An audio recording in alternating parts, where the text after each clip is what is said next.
if everyone will join me in prayer and pledge.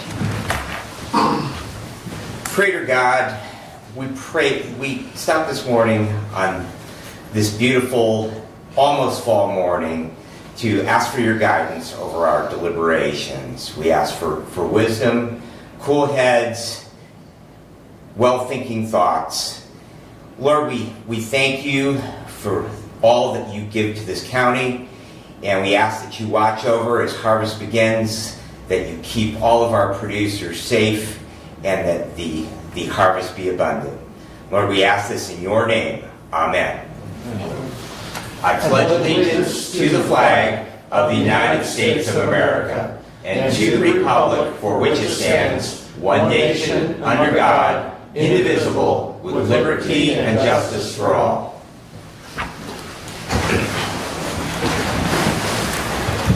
Alrighty, we will begin with our first public comment. Anyone like to address the board? Morning. Good morning. I'm Dan LaRue. I'm here to represent the Hillsdale County Senior Services Center. And if you wouldn't mind, I would just like to start by saying thank you to the commissioners and the county and the public for all your support. And if it's okay, I'd like to just give a little update of our upcoming events, if you don't mind. Certainly. Perfect. Well, last Friday we had our senior picnic. We had 186 seniors in attendance from all over the county. It was a good time, lots of fun had by all.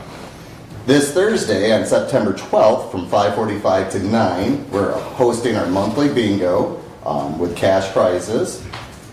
And if you're not aware, September is Fall Prevention Month.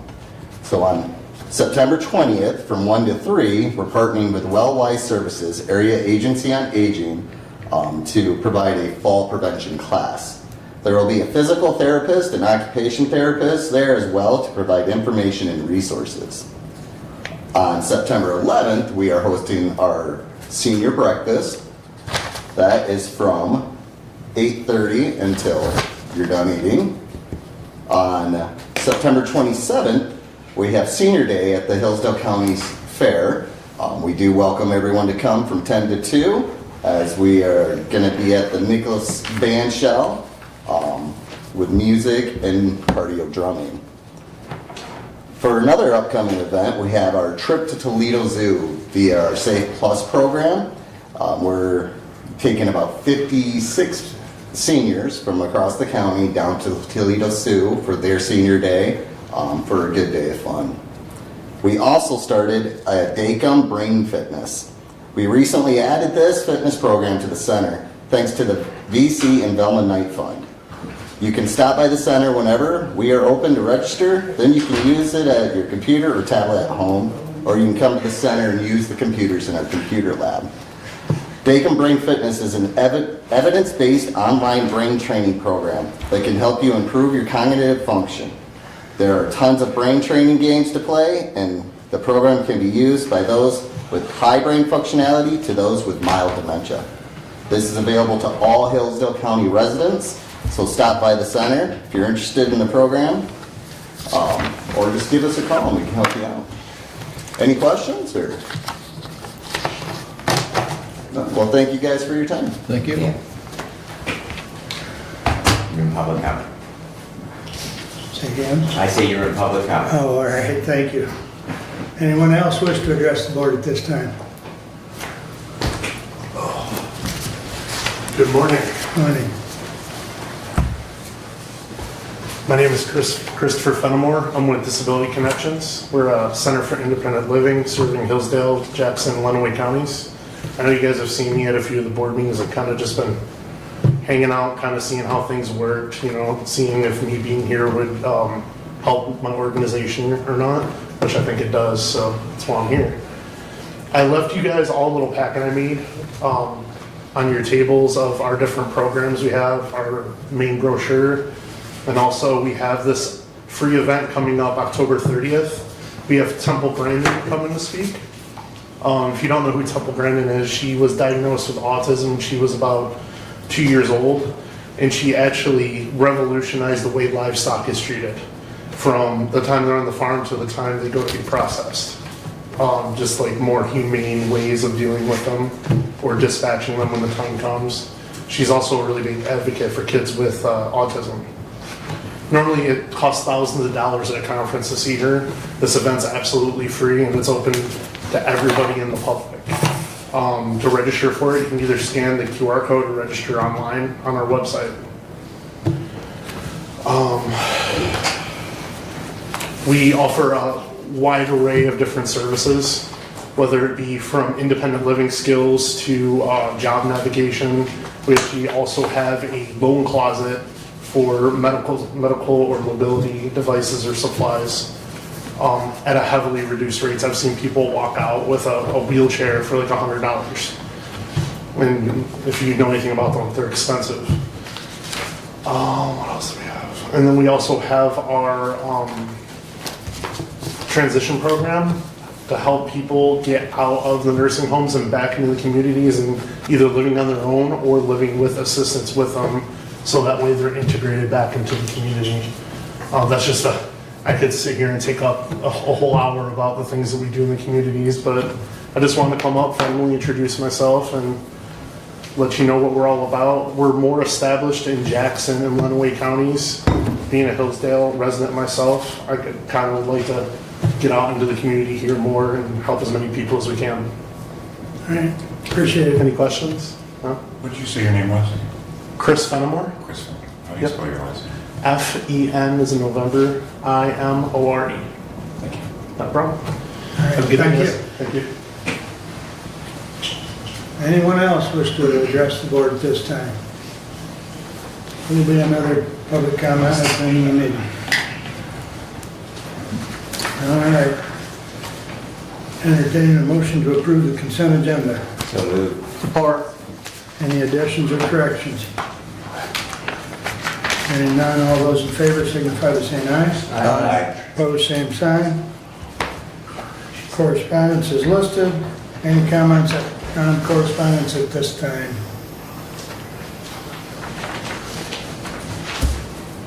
Hearing none, we'll move along. Regular agenda. Move to approve as presented. Any additions or corrections? Hearing none, all those in favor signify by saying aye. Aye. Opposed, same sign. That brings us up to Marnie. Good morning.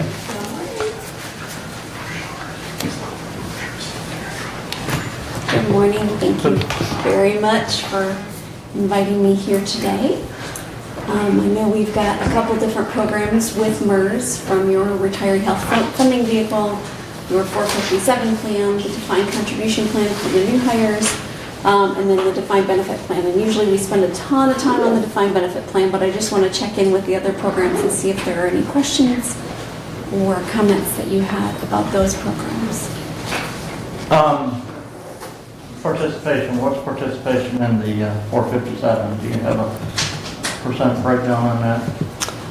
I can certainly look that up. And what, you don't have to necessarily get that to me right now, Oh, okay. Marnie, but right, if you can let us know,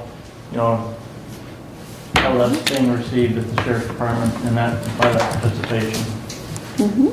I think the last conversation that, I think Jason and I and Marnie talked, what, a month and a half, 2 months ago? Yep. And the participation as far as the 457 was definitely greater in the command staff than it was in the And the lower deputies. unit. Yeah. Correct. So Jason had some ideas around just the idea of, I showed a lot of resources that are on our website. So there's financial fitness things where they can go in for free and run a lot of different things. We also have to help them kind of plan for finances. So there's a lot of free tools out there for them, as well as videos on things all the way from estate planning to budget planning to college prepayment or debt repayment, plus planning for retirement. And so there's a lot of videos out there. We also have what's called a sensibility blog.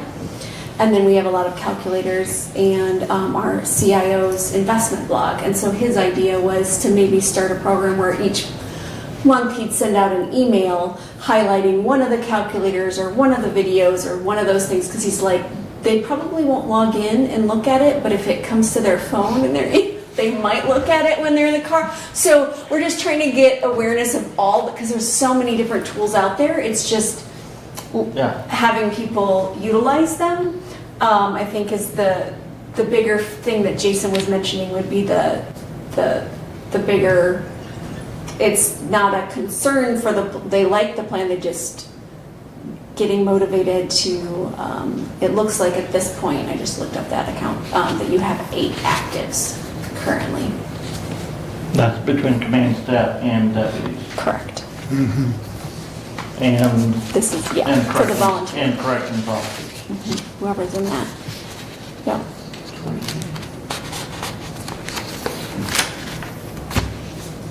Well, And I don't know your total, like I don't have the totals off the top of my head of what, 13.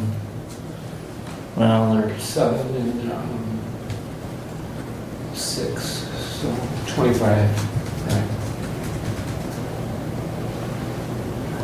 more than that, I think. If all the Plus, positions are, if all the positions are full, but they're not all full right now. right. So yeah, Jason was hoping that maybe by bringing more awareness and doing things like that, we also have been trying to schedule coming out and meeting with employees and having some more meetings that way. So that's something that we can do, but we can't, again. I have some groups that will incentivize for people to come to meetings to learn more about it and to do those kind of things. So sometimes they'll, hey, let's have a pizza lunch, or we'll do something creative to try to get more people to pay attention or to come in. It just depends on what works for your group. But Jason thought maybe sending out some of those emails and things to their phones might help encourage as well. yeah, I At think, least focusing on the tools that are already available to them and then seeing right. how that works. And then we've had Amy go out and meet with them as well. So So I think you were meeting quarterly? I don't think we were meeting quarterly, no. I think it was like we were trying to do twice a year. Okay. Because they thought with scheduling that would be too much quarterly, so, Yeah, I and then it couldn't just remember. depends on Right. if the schedules work out and how many people come, so Right, yeah, right, for sure. right. And then they are also invited to all the different webinars that we offer Mm-hmm. and meetings like that as well. So we have several of those, so they get those invitations as well on their app and on their email. And things like that. So we encourage a lot of participation, but yeah, I'll keep working on it. So in your packet is the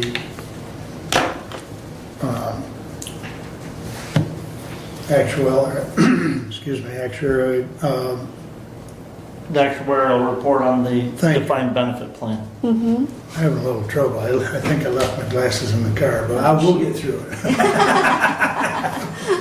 But 2.0. just have to make it bigger. There you go. That's the beauty of electronics. You can't make bigger print, but you can when it's on there. But has anyone got any questions on what the information that Ernie provided? I don't. Do you want me to do like a high-level overview of just some of the high That'd be good. points? That'd be Sure, good. absolutely. Thank you. So we'll start on page 6, which is the beginning of the executive summary.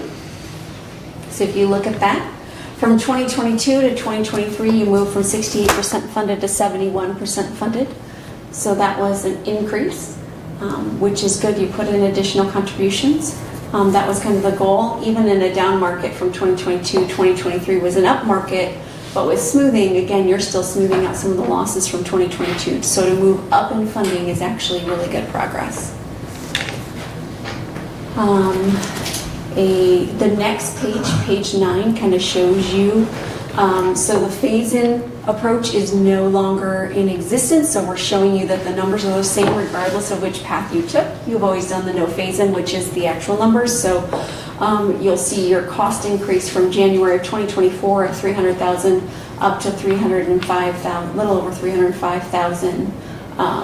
So about a $5,000 increase for January of 2025. The employee contribution, as you know, has now stayed the same at that 14%.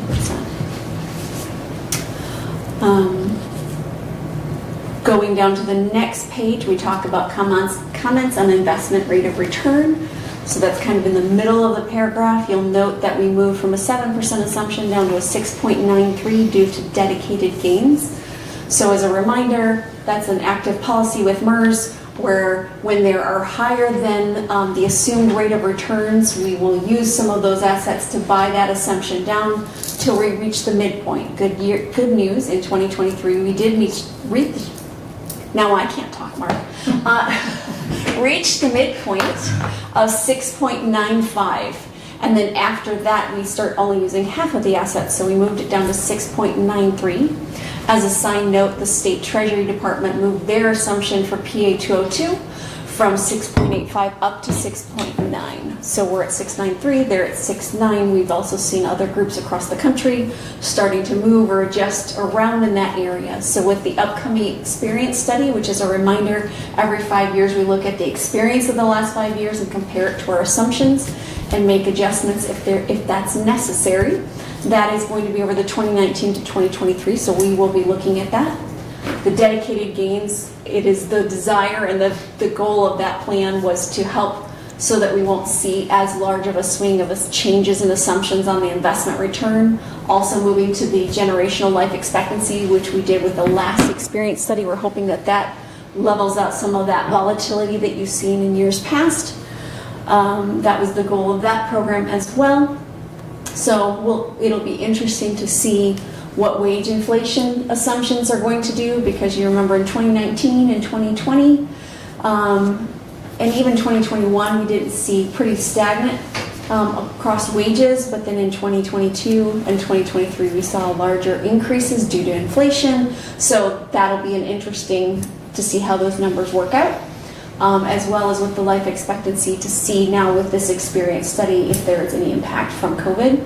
So again, some of those unknowns will be looked at at the end of this year with the actuaries, and then they'll present that to our board at the end of the year. Board will make a decision in their January, February board meeting, and then that will be announced to you and shared how, if there's any impact or changes to the assumptions on a going forward basis.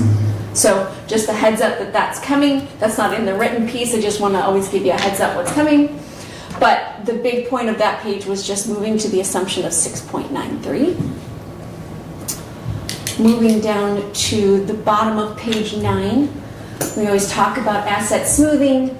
That's where any returns above or below that assumption, which is now 6.93, are smoothed out over a 5-year period.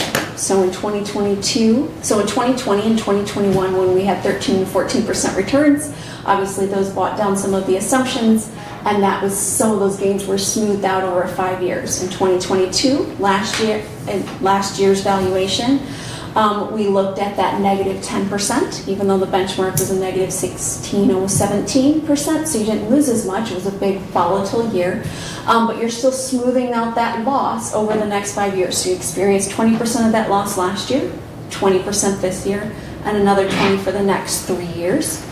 In 2023, the return was 10.94, so again, a positive return. So some of that brought that assumption down, but then the rest is smoothing out over 5 years. So that bold sentence in the middle of that paragraph that says the smooth rate of return for 2023 was 5.54, while the actual market return was 10.94. So it's still below that assumption, so you're still seeing, for most groups, seeing a loss in that funding because you're still smoothing out that larger loss. Okay. So you will see in the bullet points on the next page, page 10, where it shows if we were to not smooth that out, if we were just to look at market value today, the funding percentage, those bullet points said, would be 65% funded instead of 71% funded. And your employer contribution would be $305,868. Instead of $305,868, it would be $369,324. Now you've been putting in an additional, so this is not a big surprise for you, but that's why you're going to see yourself still gaining, because you're putting in more than the required, partially due to the market loss and partially due to the fact that you're just trying to gain an unfunded liability based on that gain in funding over that unfunded liability. Okay, but I always point those bullet points out. Stop for a second. Any questions on experience study, smoothing, assumption changes? All right. We will move down to page 12. We'll look at that table. Again, that table looks at the next 5 to 6 years, looking at the assumptions of the 693, which was where we're at, Also looking at 593 and 493, Treasury always likes to look at those different touch points. When we look at that top line, you'll see for 2023, fiscal year beginning January of 2025, which is what we're looking at for this coming year, you'll see your funding at 67%, a little lower because this is without your surplus division, the additional dollars that you've been putting in, and those with the employer contributions. And you'll see that forecasting out of the next few years that will continue to rise. Again, that's to pay off that unfunded liability over a shrinking amortization period. So if we want to see that visually out further, that's page 13, which is that table that looks at that solid blue line that you see is where you would be funded if you'd just been paying your minimum required. That dotted blue line above it is what you've been paying in addition into that surplus division, so you can start to see that gap where you're going to hit that 80% earlier and that 100% earlier, and that's the whole goal, is to continue to pay that off. And that's something that you guys have been doing faithfully for the last few years and really helping your plan. You can see from the table below that on the contribution side that there's still an escalation of cost. Obviously that escalation is not accounting for the surplus division. So the idea is for that, the cost to go up to pay off that unfunded accrued liability over a period of 15 years.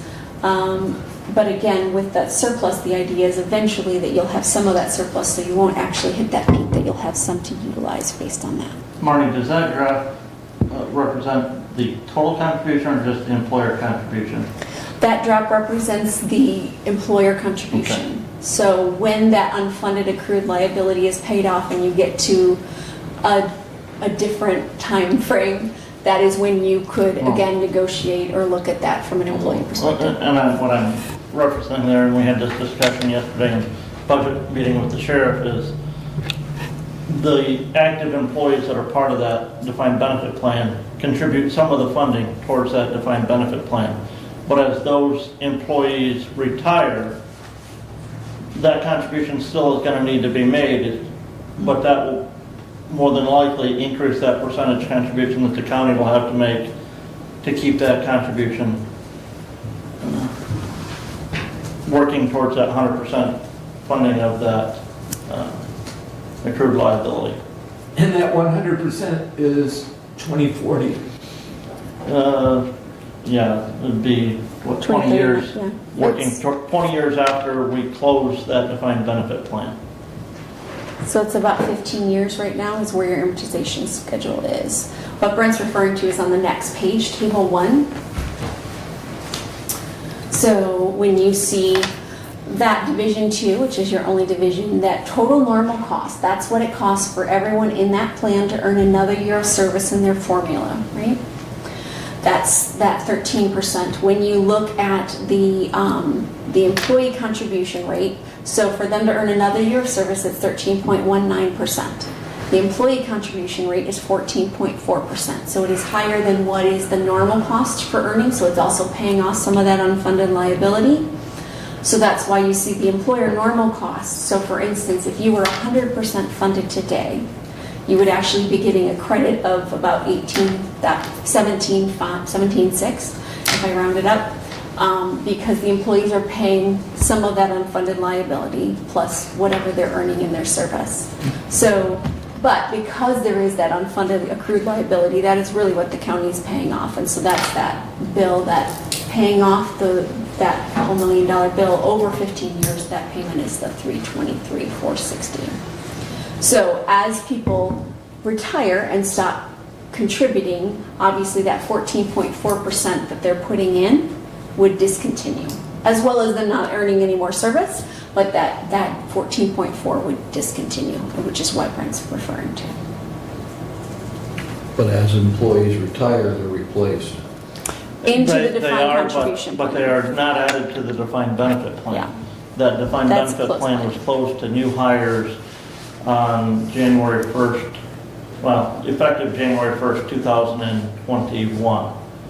Anybody hired after that date went to a defined contribution plan as opposed to the defined benefit plan. And I think So they're that, not replacing them as. I don't, it's not that page, but there's a spot in the report where it tells you that as of the end of December, it's down on page 16 commissioner, that as of the end of December, December of 2023, there were 23 active employees in that defined benefit plan. It's referring to table 3. So you'll notice in that table that in 2022 to 2023, you went from 24 actives to 23.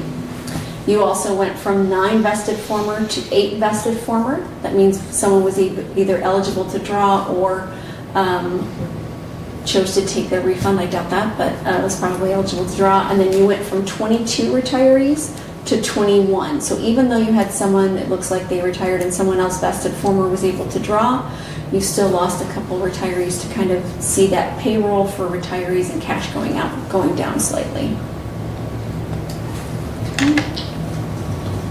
And Steve, the defined contribution, the 401 is also administered by MERS. Correct. And the county's contribution to that is 8%. Correct.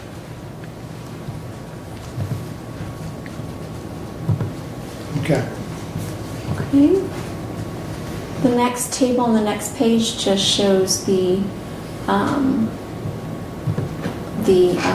market value. So again, without the smooth value, what the assets are. The next table, table 5. Some of you know that's my favorite table because take out all the smoothing, take out all the assumptions, take out everything. This is just cash flow. So sometimes when you're looking at budgeting, that makes it a little easier. So if you look at the bottom line from left to right for 2023, the employer contribution was $277 plus an additional $135. That's what we're talking about when you put in the additional to get you to about a little over $400,000. The employee contribution was another $200. So that's about a little over $615. What went out the door in benefit payments to retirees went down a little bit. Like I said, I think you lost a few, not lost, you didn't lose them. They went on to a better place.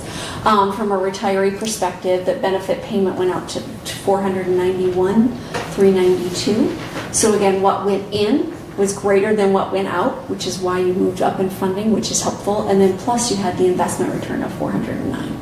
So again, that kind of helped move that, even though you're still smoothing out some of that loss, that additional and that return helped move that into a positive cash flow. The next table, table 6, the last high-level table. So we're getting to the end of all these numbers. My apologies for numbers in the morning. But Mary, let me stop you. Yep, absolutely.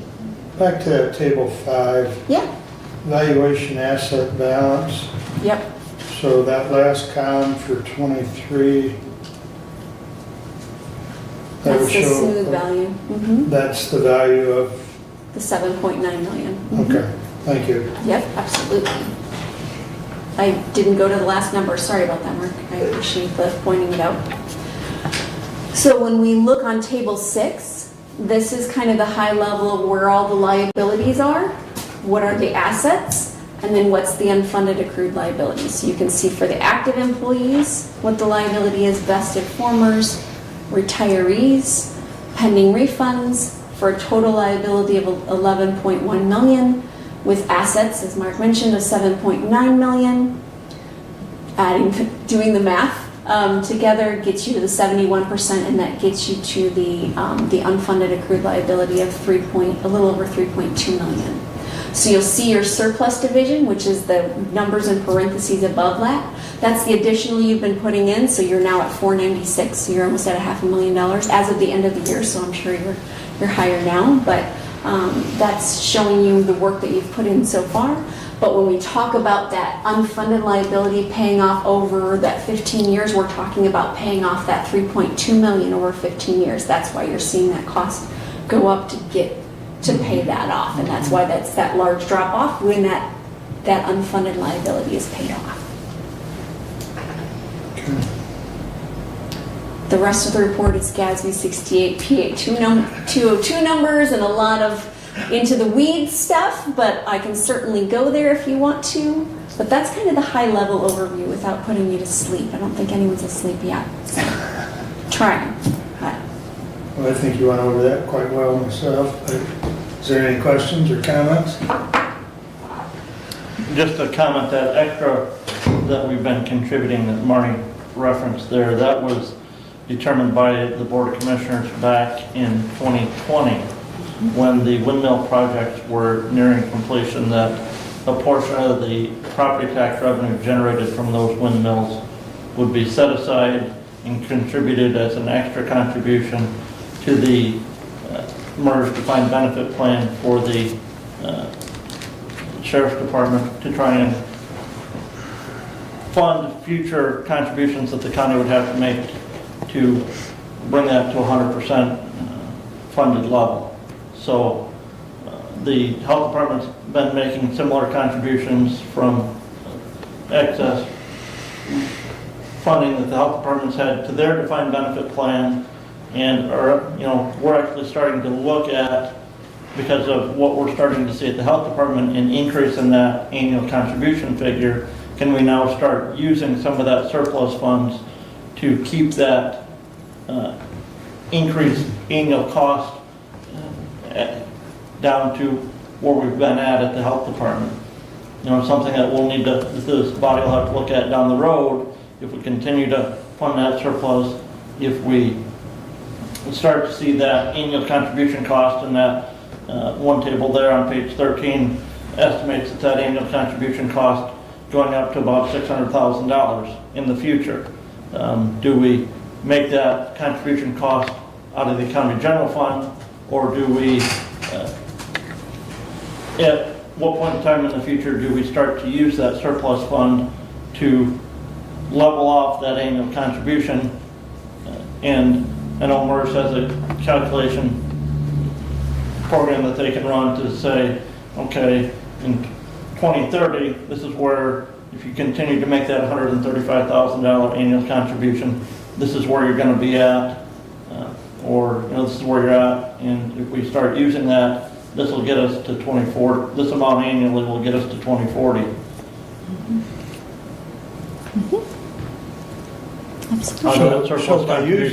So by using the surplus, presumably at some point, we could use that surplus to keep our contribution basically at the same level. Let's say below 450,000 or Right. 400,000, Right. whatever that figure is that we decide that, we can't afford any more on an annual contribution. We need to start using that surplus to meet that Right. obligation. If that's something that's available, then it might be an option. But So we're at 71% now. How low did we go? And what is the threshold that, is beyond what you can do? Is it 60%? So there isn't a technical threshold that's illegal to go below. But I will tell you that you get a lot more attention from the State Department and Treasury when you go below that 60% funded, plus it exceeds a certain level of your budget. And so there's kind of a formula that they have. And So it's two-sided, it's below 60 or paying more than what your budget can afford. Exactly. So there's kind of a two-part to their formula. But yeah, most groups are trying to stay away from having to put together a corrective action report for Treasury, because then you have to report on that for 5 years. But from a MERS perspective, because you're in the MERS plan, any groups that are below that, the requirement is that they have to get to above 60% within that now 15-year time frame, which is our amortization. So all groups in MERS will achieve that, and so they literally just submit what we So give we're them playing because we're already there. So we're playing catch-up now. You are. I wonder how low did we go? Well, We came Commissioner, in really low funded too. a reminder, this plan started in 2001. it's either one or two. Yeah, I was thinking and I 2001. think you were in the low And we started at 0% 20s or funded. 30s. Okay. yeah. Okay, So- if you look at table 7 of the actuarial report, which is on page, We actually started below zero then because the policy started and we had 2 or 3 retirees. yeah. Yeah. So And then I think The- our first year, I Page- think you were up at like Page 20. 23 Page 20, or something yeah. like that. Yeah. And that doesn't go all the way back to when it started, but it shows you from 2009 on where that funding level, Okay. percent funded level was. So you're continuing to go up, that's the story. It's just, it takes time to get there when you start in a low-funded position. Understood, thank you. Yeah, I We think that's, started at nothing. right, Yeah. and I think that's a good point, because that's why we've worked so hard to get to where we're at. Yeah, 2000, January 1st, 2020. That's when Okay. it, I'm sorry, 2000, January 1st, 2000, that's when the plan was opened. That Yeah, answers my question, thank you. Perfect, Yeah. absolutely. okay. Anything else for me? No, we appreciate you coming down, Thank you, Mary. Mark. Thank you so much. Good to see you all. Yep, thank you. All right. We got committee reports, we'll jump right into Steve, if you ready? I'm ready, I guess. I don't have a whole lot. On the 3rd, I had the senior center, and Dan Maru here kind of enlightened us on a lot of that. So my Community Action Agency meeting was rescheduled for later this month. Last night I had township meetings, and tomorrow, tentatively, we'll have Michigan Works. We're waiting to see if we're going to have a quorum on that. We'll know that later today. And that's all I've got for today. Kind of quiet. All right. Any questions for Steve? I'll just say this now, since we're both serve on the health department board. The health department meeting that was scheduled for Thursday of Fair Week Great. was postponed and will be held, October 3rd. correct, yes, October what? October 3rd, Okay. because we were going to be questionable whether we had a quorum on the 26th, because at least 2 of the members would be at the MAC conference. So it was pushed back a week, so. And speaking of the MAC conference, Steve Curry reached out to me and I told him that's Fair Week and some of us had obligations at the fair, and because he was wondering why Hillsdale wasn't sending anyone to the conference. So told him we'd see him in the spring. So plan on going to the spring conference. All right. Brad, you're up next. All righty. Not a tremendous amount of activity with public safety outside of the forward work week of the 800 megahertz radio, which we will be talking about later on. Mark and I met following our last meeting to go over the proposal, which we'll see a little bit later on under the Budget Committee's report in regards to the Commissioner's budget for 2025. We also have a meeting this Friday to go over the reclassification and new employee requests that were submitted. I did receive an additional one this morning and did remind that the Deputy Department Head that the deadline for submitting those was a week ago. Medical control met on September the 15th or the 5th. The new trauma medicine director of Hillsdale Hospital was introduced. They have received their preliminary designation as a level 4 trauma center. That program to get that designation was dropped back during COVID time.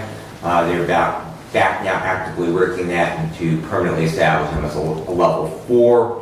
To put that in perspective, that is similar to other smaller critical access hospitals in the region. And Henry Ford Jackson, they are a level 2. Level 1s would be in Kalamazoo, the 2 in Ann Arbor, the U, and St. Joe's, and St. Vincent's and ProMedica Maine in Toledo. So those would be our level 1 trauma centers that we would have access to. There was quite a bit of discussion regarding drug boxes for the county at all license levels. Pharmacy is going to see, and for those of you that have fire departments in your district, pharmacy is going to see that the medical first responder drug boxes, there will be 2 to 3 of those available in the ER for exchange outside of pharmacy hours. In the past, that those departments have only been able to exchange those boxes during the day when the pharmacy is open. The problem with that is if that box gets cracked, then that vehicle is out of service because they are missing that piece of equipment for their licensing, and so therefore that vehicle is technically out of service until they are able to replenish that. So that will help having those 2 to 3 boxes down in the ER with that issue as far as getting those vehicles back in service. They are also continuing to work on an education committee. We have a number of EMS and truck coordinators that have volunteered to be part of that to create a continuing education program for the county. And also, Commissioner Langer, as you probably know, that Wright Waldron will have an EMT class beginning this fall. So it's nice that we have that education center. Reading gave their designation as an education center up a couple of years ago. Wright Waldron did step up for that, so they are running a program, and it's nice that they do have that down here. So I know that a number of people have taken advantage of that. I did get a communication from Toby Berry from Community Action Agency that community development block grants are opening up again on a rolling basis, and she has asked if Hillsdale County would be interested in participating again in that. And I know that Derek is very, very busy right now with budget, but I am planning on reaching out with him, and it's kind of a rolling deadline on that. It's really first come, first serve, so the sooner we get in, but if we are able to possibly participate in that, that really does help a great deal for some critical things like electrical upgrades, septic tank upgrades, and to have that funding available. So I'm hoping that we're able to make that happen. Brad, do you know if that's the same as the previous one? Yes. Okay, so the homeowner would have to apply, and then the project would be presumably funded if they qualify and so on. Exactly. Okay. So it's really nothing new. It's a similar federal program that we've had in the past, but we have to apply. We have to have someone from the county that would be the coordinator for it. So. And if I remember correctly, that money's paid back at a low interest rate, and there is a lien placed on the On property. the property, so if the property does sell, then the funds would come out. Yeah, the lien has to be Sale. satisfied. Yeah. Yep. But Okay. if I may, I don't think isn't the clerk's office involved in administering a lot of those old ones that are on the books right now? Unfortunately, yes. Yes. See. I say unfortunately because it's just a time issue. Yeah. So, And as far as when those are either paid off or, well, they are paid off either way, but either it's paid off through normal course of payments or paid off at the sale of the property, deeds is also involved, correct. so. Okay. All right, thank you. I'll be out of town on September the 18th for our next 911 board meeting. Commissioner Lanius, you would be able to attend that. That's at 3:30. On the 18th, Yes. okay, at 3:30. I have something on the 18th, but I think it's in the morning. Okay. If you are not able to attend, if you could let me know.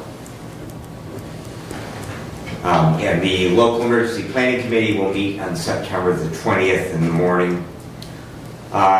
Interesting note from Ransom Township last night. They are one of our units that maintain a transfer station, and under the new materials management licensing, they did have their inspection for that, and they passed with flying colors with the exception of they were told they need to have a covering over their containers. So consequently for Commissioner Wiley, I know that Reading Township, that they maintain a transfer station. Commissioner Lanius, I know that Scipio Township maintains. So they are having to build a $16,000 pole structure, which will basically be an open shed that will then have water so that it cannot rainwater, cannot fall on those, and then leach out through the materials that are in those tubs. So consequently, that is an additional expense in order to have those. So just you might want to make those units of government aware of that. If they are going to continue as part of that process, that will probably be something they are told they have to do. Yeah, I was at Scipio last night, and we had discussion about some of that, but they didn't mention being notified to put Okay. a cover over anything. They'll be delighted to hear that, Yeah, I'm sure. yeah, they were, TSC sells tarps. there was actually discussion about tarping, so that, like I say, that I thought I would pass that along. And to that, I'm about halfway through my village and township meeting schedule for the month. I have a couple more tonight, one tomorrow and one on Thursday. And that concludes my report, unless you have questions for me. Doug? Sharps containers have begun to be installed. I wanted to mention that to you. Thank you very much. So I appreciate facilities getting that done. That was something that Prevention Works purchased for us for all of our restrooms that are open to the public throughout the county. And thank you very much for seeing that happen. So, and Chris is glad to have them out of storage for that. Yes. Welcome. Okay. Anything else for Brad? All right, moving right along. That's, Doug, it's your turn.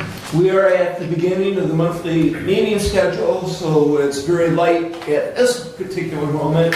However, I do have some updates from the city of Hillsdale. There's an economic update. Portions of Summit Street and Galloway Drive are to be vacated at Hillsdale College for future building of a 150-room hotel, which will include a 5-star restaurant.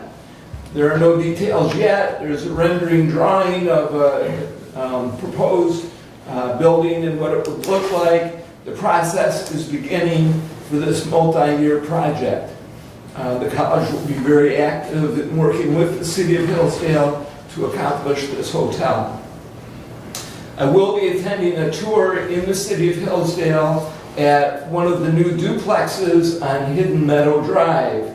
That's a multi-phase residential development in the Three Meadows subdivision. Those units will be available as rental units.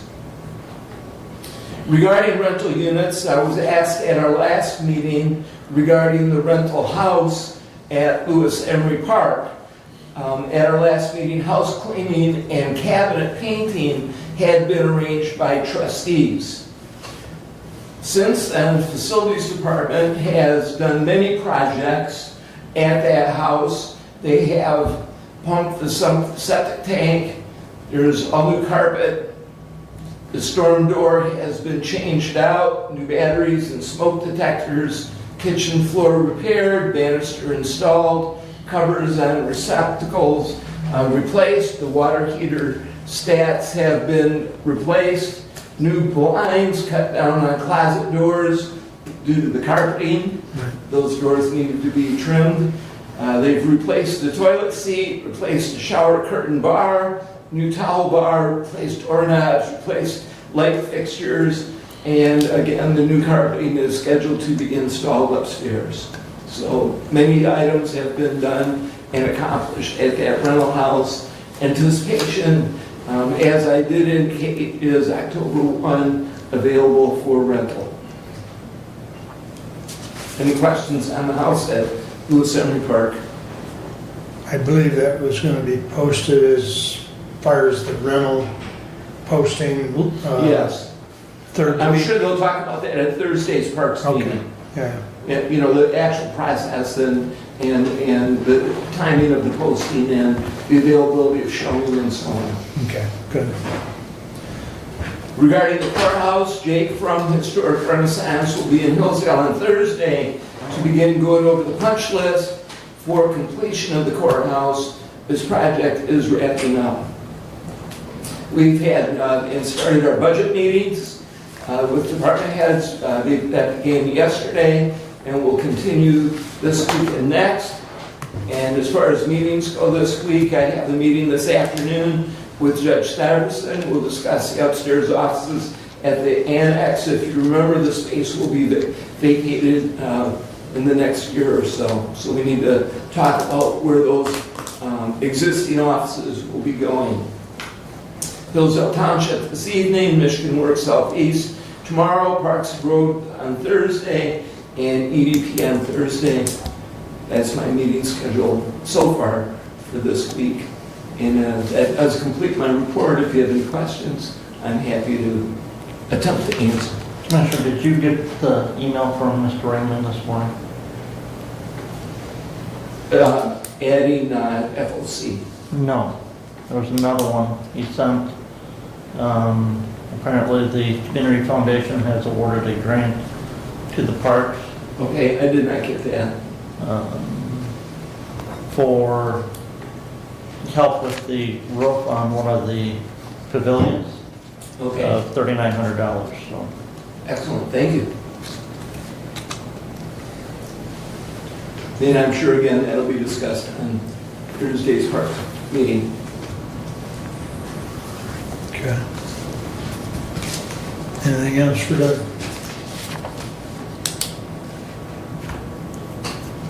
Your show. All right, well, we're gonna, because of the closed session planned for the end that I wanted to be closer to the Motorola discussion and stuff, we're gonna ask Derek to come up and talk about the budget request for first Board of Commissioner budget request for 2025.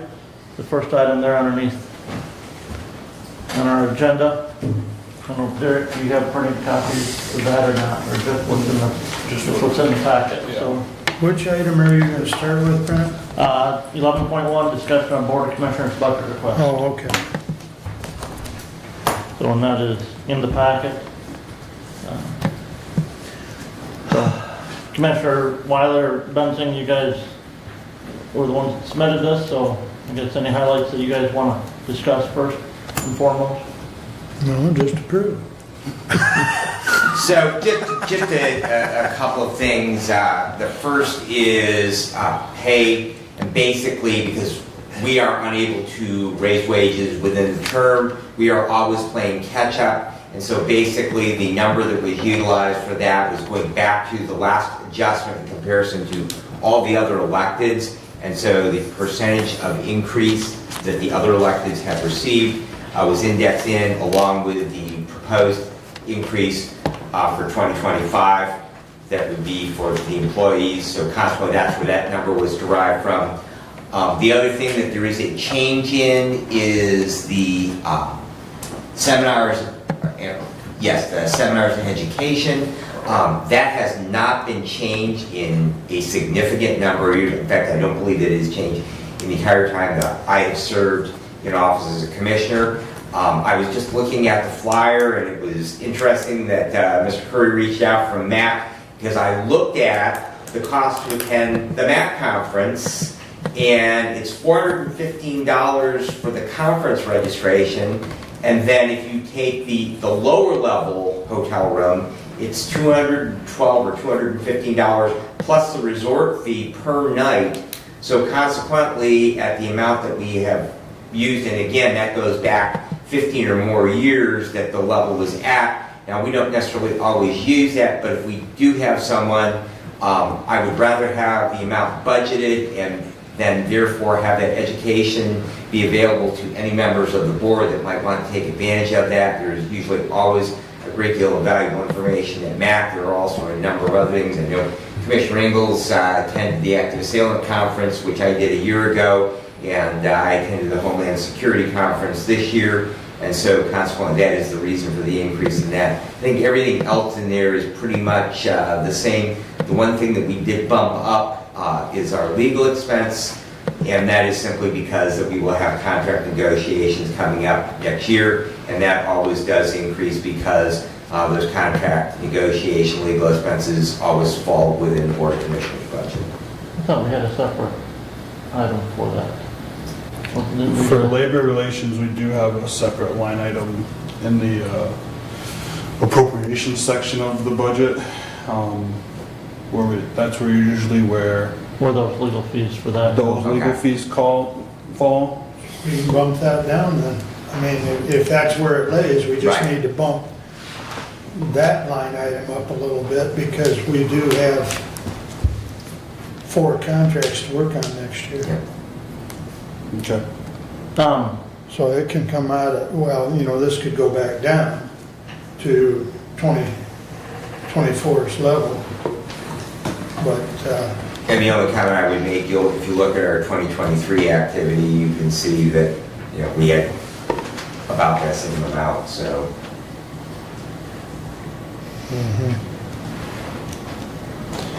Something, and might as well throw it out now. Some of the legal expense has come because of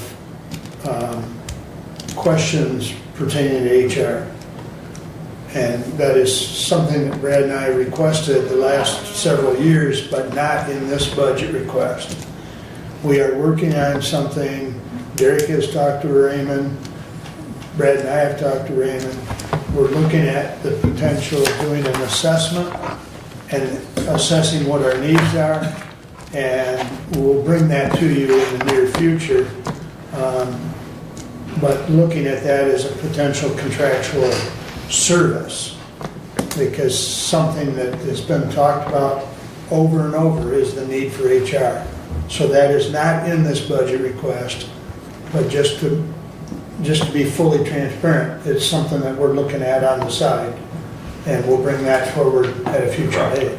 So the contract, though, would be something that you would ask for in '25, perhaps, Correct. that would need to be in the budget for '25. Correct, and that's what our intention is, to get, in the very near future, get that to you, or get that in front of this board. We've had one meeting, we had a meeting with Raymond last week. They are working on a proposal for us right now, so we don't have numbers. And then Dave Holcomb brought to us that ADT also has similar services that they could offer to us. So we will be investing in that as well. I can say as well that Michigan Works Southeast has their HR department. They also contract certain HR services that are, so to speak, over and above the day-to-day HR. So there are two other vendors that Michigan Works Southeast uses and utilizes as consultants for contract HR. If you want to grab some of that information tomorrow, when you have that meeting, appreciate it. Okay. Commissioner, when you talked about the board commissioner's salary, because this body also sets the wages for the road commission. Correct. Did you also look at evaluating the last time their wages were increased? We have not received a request to that effect, so consequently, we did not look at that. We are currently discussing the board commissioner's budget. Okay. I have no problem with that whatsoever. So, but we have not received a request to that. In fact, I saw Mr. Godfrey last night at Ransom Township, and he said nothing of it. So if they are would like to provide information on that, we most certainly would be willing as management personnel to consider that request. I feel that that is a valid request, that those wages be reviewed. The per diems, which also affect the road commission, those were adjusted and had not been adjusted for a number of years. Those were adjusted a couple of years ago now, and so consequently that would affect the road commission. But most certainly, if that as part of their budget, if they wanted to make that request, I certainly don't see any reason why we would not consider that. To note as well, with our 4-year term, we'll be playing catch-up again in the future. Commissioner, in that regard, I will try and find a communication that I've received a year or two ago from our legal counsel regarding that, and he does not believe that. He believes that you can adjust an elected salary, which we have done with other elected officials, mid-term up. You can never take it down, but you can adjust it up mid-term, even this body. I actually approached Mac on that question with the new 4-year terms, and I evidently missed it. And since I'm not hearing anybody else bring it up, there's evidently an article in the Mac magazine back in March on this very subject with the new 4-year terms. What we can do is we would have to act prior to December 31st of this year, and that we could, but we have to specify an amount. We can't just say whatever the other electeds, but we could pick a number that would be over the next 4 years, if we were to say generate an average that we have had over, say, the past 10 years in the increase in the electeds, and we could state then that in 2026, we would have the 2025 adjustment, we would have the 2026, 27, and 28 adjustments. As long as we specify what those percentage of increase or dollar amount of increase are by December 31st of this year, prior to the beginning of the new term, then legally that would be effective. That's interesting that they said this before December 31st, because the other statute says you have to set the elected salary before November 1st of the year, but in which they are elected. But they are saying, like I said, this is from MAC and from Cole Stoker, that we can up until December 31st. So, and You said Brett and I that have was talked about this, so it'd have to be in resolution format that the wages would go up by, we'll just say arbitrarily 2%. I mean, I don't know the number, I'm just using that as an example, but it would indicate that, you know, year 25, year 26, but it'd have to be in resolution format, approved prior to December We 31st. said that article was in March. March, I believe so, yes. yeah, And that would be for all 4 years, right? Yes. right. By Yeah. December 31st Right. this year. I mean, Yes. you could even, Well, no, we can't, it has to be before the beginning of the term, so we Right. could not do it each year. We would have That's to what I set mean. it now. That's We would what I have- mean, yeah. So we're forecasting. Yeah, all right? that's what I mean. We're making a way. Yeah, I mean, it could even be different numbers. It could be, Right. like we've done with union contracts, it could be 1-1-1-1 or 1-2-3, you know, I Yeah. mean. Yeah. Okay. but all 4 years have to be already stipulated by December 31st Correct. for all 4 Right. years. The figure that's shown here is approximately a 16% increase. Right. That is correct. That's And what the so other you'll elected recall, the officials. last time it was adjusted, it did not include, I believe there was a 3% in that year. So we actually, because we had not approved that request for what all the other electeds were going to receive, nor our employees were going to receive. So we actually were trailing right out of the gate, plus we've had the 2 additional years, plus then with the number that we have heard, we have not approved a number yet, but that also includes the number that we are talking about for 2025. So we went back to 2018, correct? I believe that the adjustment was actually made in 21, but it did not include, because we had an adjustment from, I believe, 18. So Yeah. there actually were 3 years, Right. 3 years trailing back plus next year's. So it's a total of 4 years. So to that point, it looks better if you forecast for the next 4 years, and then it might only be an arbitrarily 2%. Right. Whereas this time, because we're playing catch-up, you're showing 15, Right. 16%. And that was the same issue last time. It was like 18% because Yeah. it'd been a longer period of time. Commissioner, the last time wages were adjusted was January 1st, 2023. It was at the beginning of the term, but like I say, we did not include what the inflationary increase was that the employees were given in '23, so we lost that year, plus we were playing catch-up.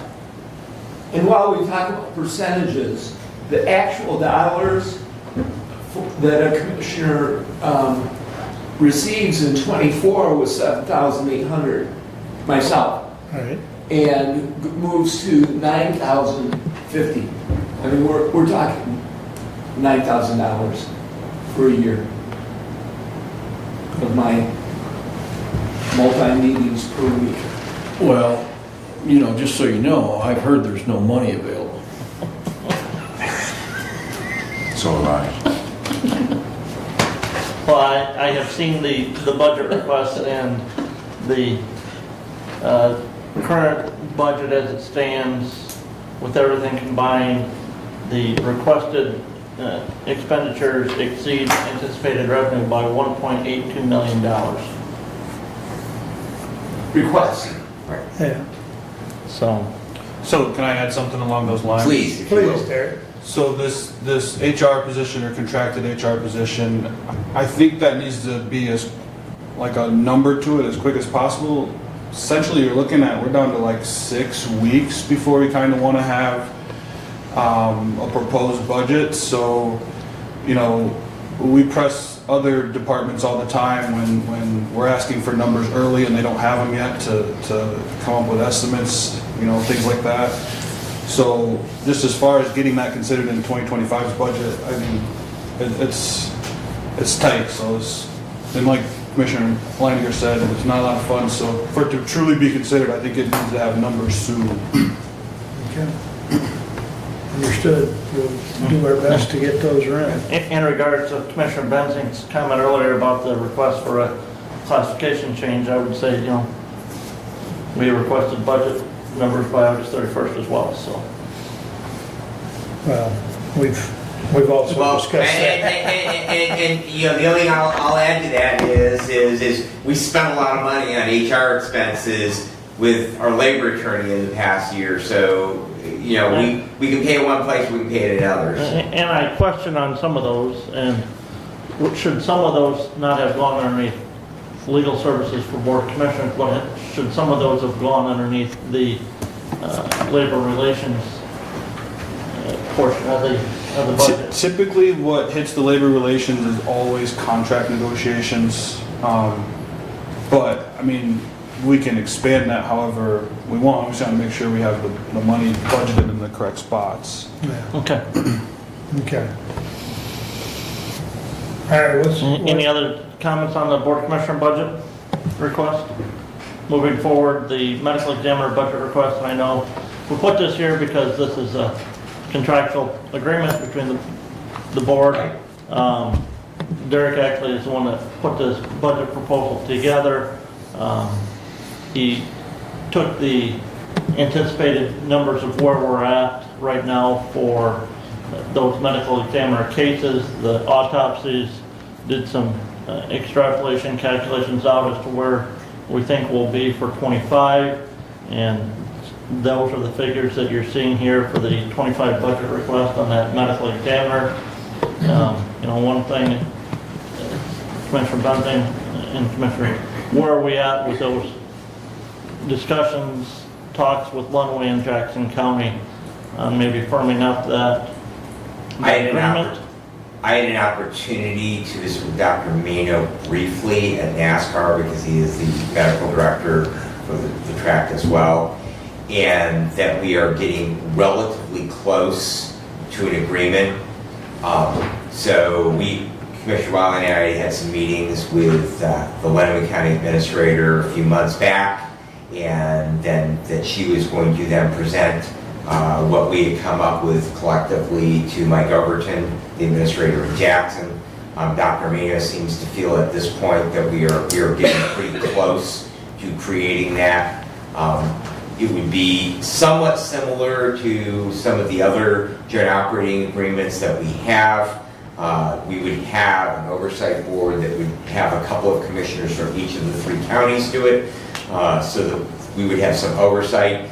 The one thing from a fiscal aspect, Commissioner Leiner, is that as we move towards having those medical examiner investigators being able to work within all 3 counties, we are going to experience some pain in getting the wages that we are paying and also the on-call payments that those people are receiving in the other 2 counties that we do not pay. And I would add to that, we currently have no medical examiner investigators that are residents of Hillsdale County. So we have a grand total of 0, and I suspect that a significant reason for that is because the low amount that Hillsdale County pays. We currently are using the Lenawee County investigators to investigate the deaths here in the county.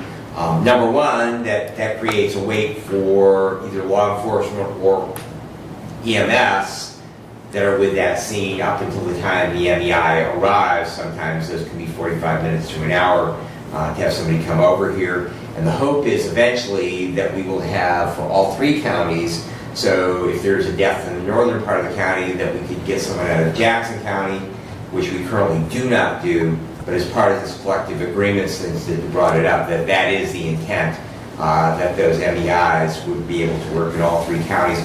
but we are going to have to do some work, not necessarily in 2025 budget, but definitely in the future, that we are going to have to make some adjustments in what we are paying for those MEIs.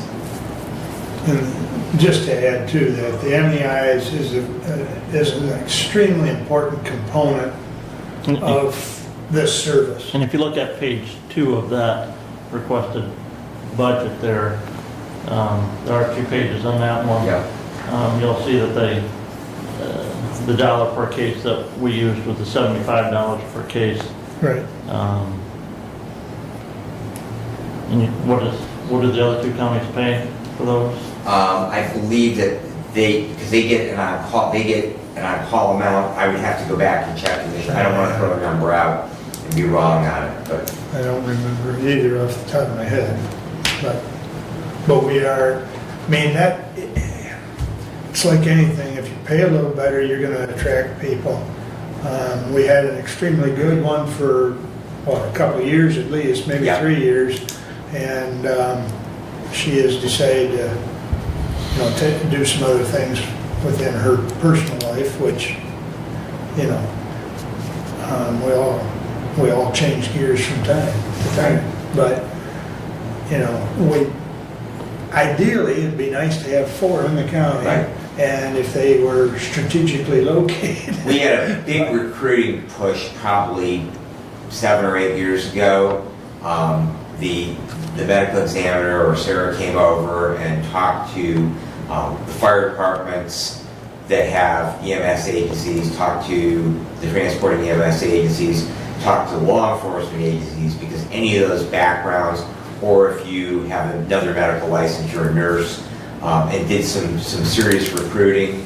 I think we maybe at that point had a total of 3 here in the county. Yeah, I think. But over time that they've dropped away. It really is a big commitment to say that, for, a day or 2 days that you are going to basically put your life on hold and, be available. Now, there may be no deaths, but, that's the thing, that in paying something for your time to be available, to be on call, which we currently do not do. And so I think that greatly impacts the pool of people that we have available. I would think, and I would think Brad's correct, this is something that we don't really have to address in the 25 budget, but it's definitely something we're gonna have to look at in the 26. The agreement for the 3 counties may get done before the end of this year, but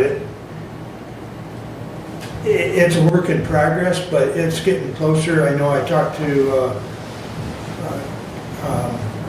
Commissioner Snell. We had the Facilities Lifeways meeting, and him and I kind of sat afterwards, and because they had their meeting yesterday, they had Dr. Mano's report, and I was quizzing him a little bit, and Dr. Mano talked a little bit to the Jackson County Board yesterday. So it's, it's moving. It's just takes time. Okay. But I think I'm okay with this budget request for medical examiner. It's hard to predict. I mean, we don't know how many cases we're gonna have. Yeah, understand. And so it's based on some historical data. So I'm okay with the numbers. And I want to acknowledge that Derek really does the lifting on this. Thank you, Derek. I appreciate your efforts. I know last year we talked about the MEI budget, and that you are the guy that puts it together, so it is appreciated. Well, and I debated putting in something for on-call. I think last year in the original request there might have been something There was. for that. Yeah, we asked to bring it in line with that. Right. I don't remember exactly how that played out, but obviously it didn't get put in that way. Right. But, like I tell every other department, for it to get considered, it really needs to be in the request. So I don't know, even if you were thinking at the end of next year, it wouldn't hurt to have in your request so that you have it documented that, just a thought.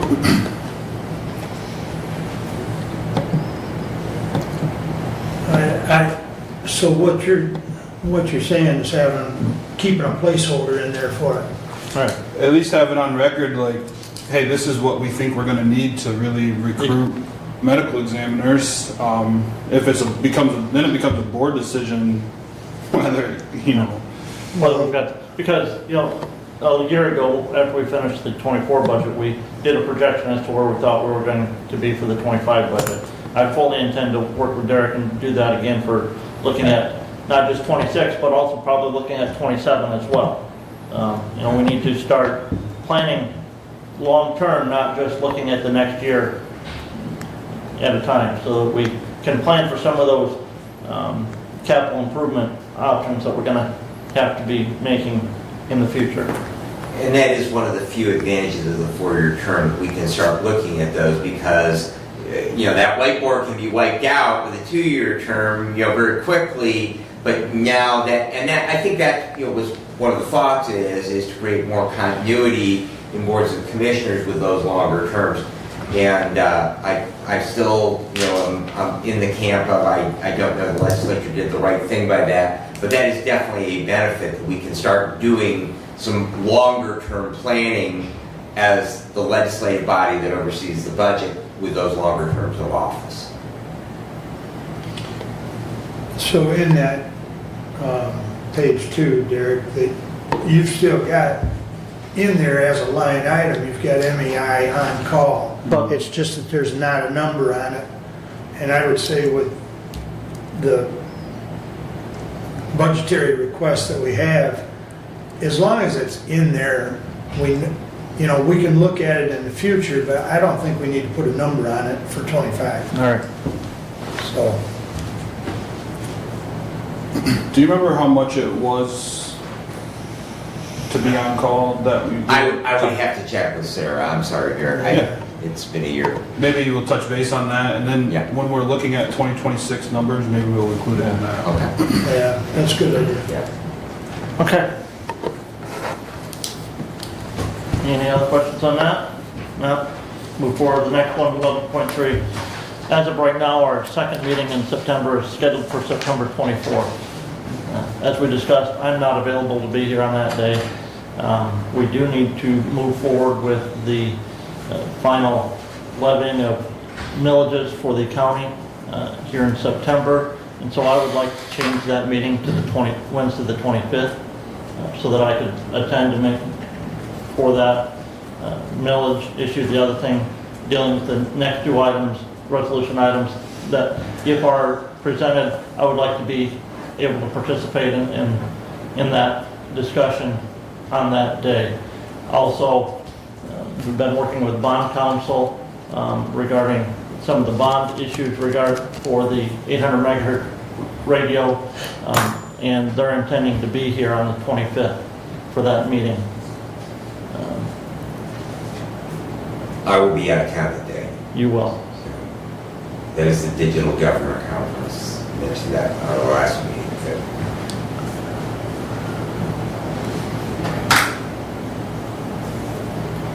I prefer for consistency to maintain the Tuesday. If we have a quorum, we can have a meeting. I don't think the bond council was available in the 24th. No, he's not.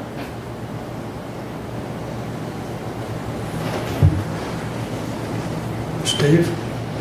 Well, I don't know why the bond council would schedule a meeting on the 25th when we haven't changed our schedule to the 25th yet.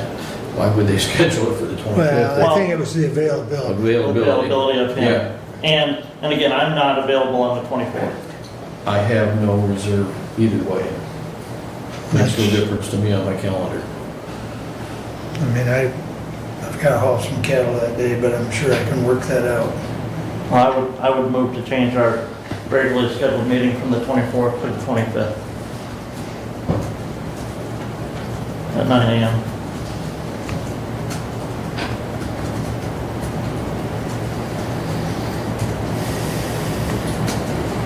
Right. Do you want to also add, there's a timeline that we have? Oh, yeah, well, right, and there's a timeline that's very restrictive regarding that bond as well. Well, before you talk too much. We got a motion made. Is there support? I'll support it. Thank you. Now we can continue discussion.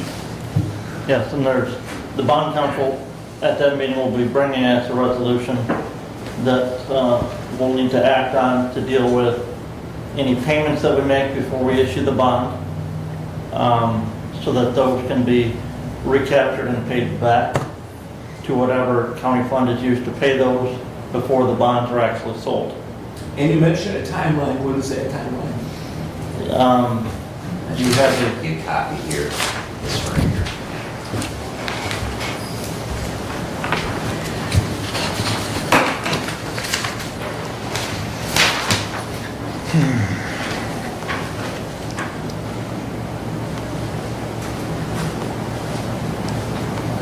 Resolution for 1022.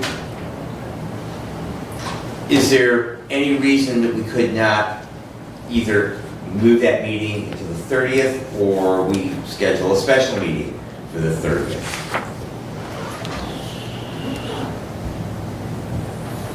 That still gets us within September.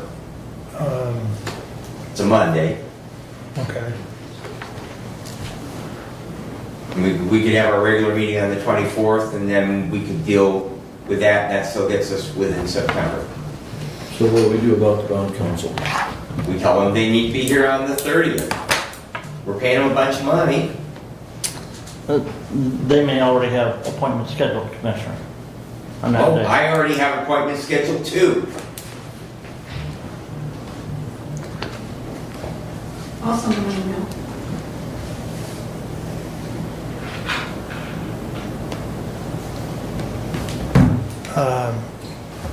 You're gonna email him or text him? Okay.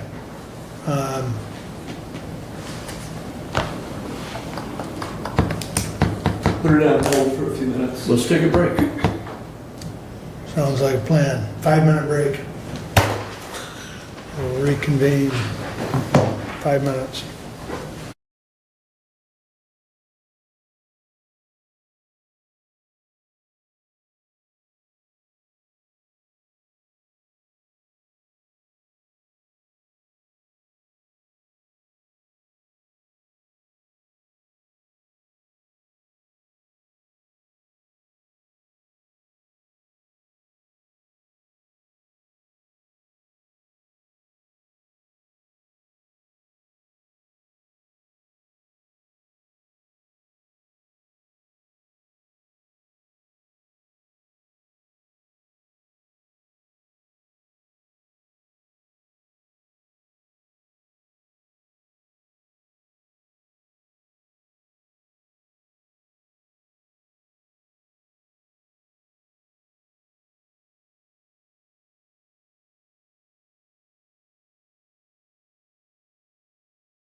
my motion Okay, to change that date to September 30th.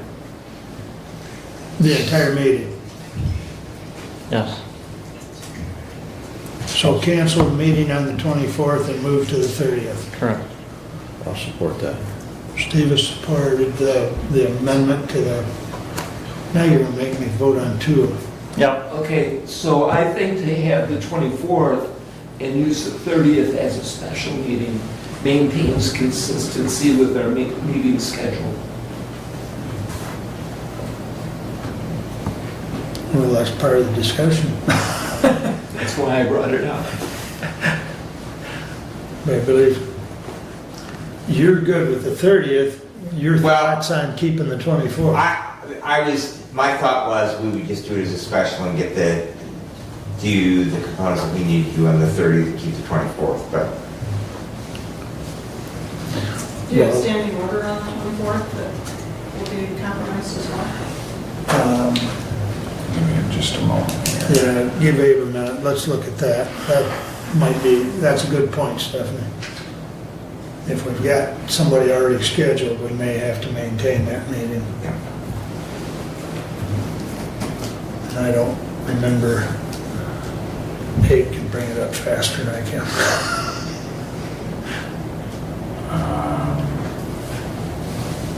I've got Julie Weatherby and Donald Michaels. I don't know if they're both confirmed, but that's who's listed right now. Veteran track probation and otherwise. I would guess we could probably move Don, but Julie would be a bigger question. It would be, I would rather Julie be here when I'm here as well, since I'm on that board, so. So you're responsible to see if she can move to the 30th, Mhm. if that's the way the vote goes.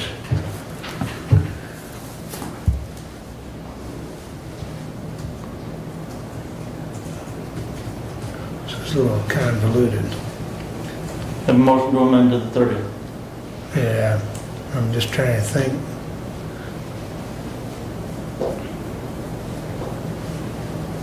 Best would be to defeat the 30th and then have another motion to do the 24th and a special meeting on the 30th. Point of order, Commissioner, the motion was to change the regular meeting from the 24th to the 25th. Now it's amended, the proposed amendment would be to change it to the 30th. So are you doing it as a friendly amendment, or are you doing it as a motion? There was a motion and a second. Made and supported. Okay. All right, further discussion. So we're voting on the amendment, and the amendment is, Can I read the motion? please. Motion to amend the previous motion to reschedule the regular meeting from September 24th to September 30th at 9 a.m. Okay, that's what we're voting on. So all in favor signify by saying aye. Aye. Aye. Aye. Opposed? Aye. Aye. So the amendment passes 3-2. So now we're voting on the motion as amended, correct, Brent? Correct. All in favor signify by saying aye. Aye. Aye. Opposed? Aye. Division? I got three of you. I saw mouth Okay, moving. okay.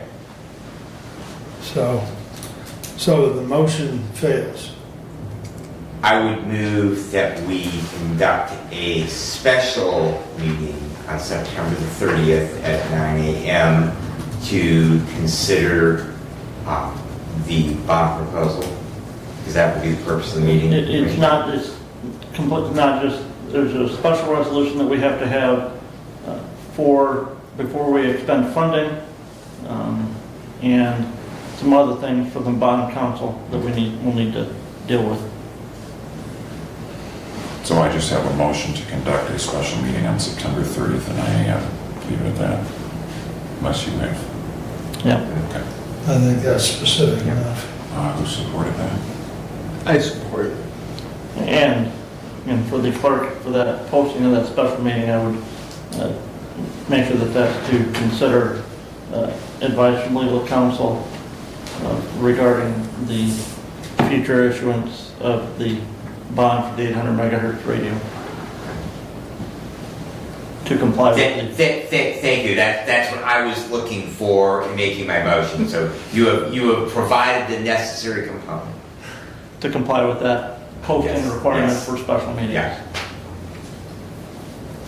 So does that need to be added to the motion or no? Just No. the notice, right? Just to the notice. Okay, just part of the Just notice. the notice. And, Yes. and one of the things, and there will be a resolution that we will have to adopt on that. Okay. Which we can do that as part of the agenda of that meeting, Yeah. which will be then posted. All right. Everybody straight on the motion.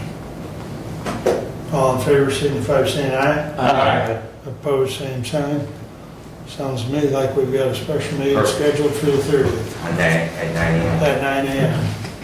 And we maintain the regular meeting on the Yep. 24th. All right. Moving along, Brent. All right, well, the next two items, we've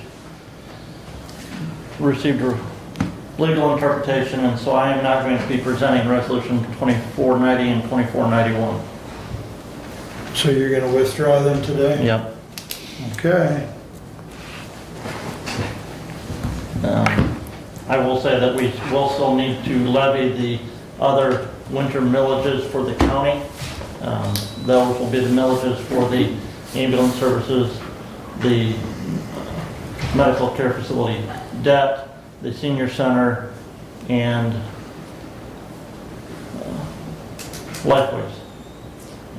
So, Well, it's not Lifeways, it's for mental health services. mental health services. Yes, the mental health services, no. Correct. No, No, there will be no posting. that's always a struggle. So, okay, moving on, and we've got some representatives here from Motorola to our next resolution item. Get that to open here.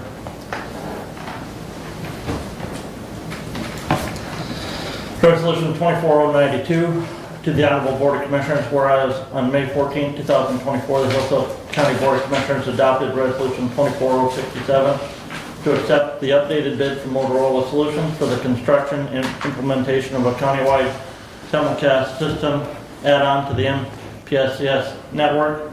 And whereas acceptance of the bid was contingent upon the voters of Hillsdale County approving the bonding and millage levy as outlined in Resolution 24-068 that was approved by the voters on August 5, 2024. Now therefore be it resolved that the Board of Commissioners authorizes Chairman Wiley and 911 Director Whitaker to sign and send to Motorola Solutions the notice to proceed letter which is attached. Respectfully submitted, Brent Leininger, Chair of Budget Committee. I move for adoption. And I don't know if the folks from Motorola want to come up. There is a copy of that updated proposal from Motorola in our packet. What's in the packet is a redacted copy, redacted by Motorola for proprietary protection as well as for safety concerns for that installation of that system here in Hillsdale County. I believe each and every one of you was emailed a copy of that proposal that was not redacted, so that you have that full version, but again, that is proprietary, that is protected, and that's why what was available to the public was redacted.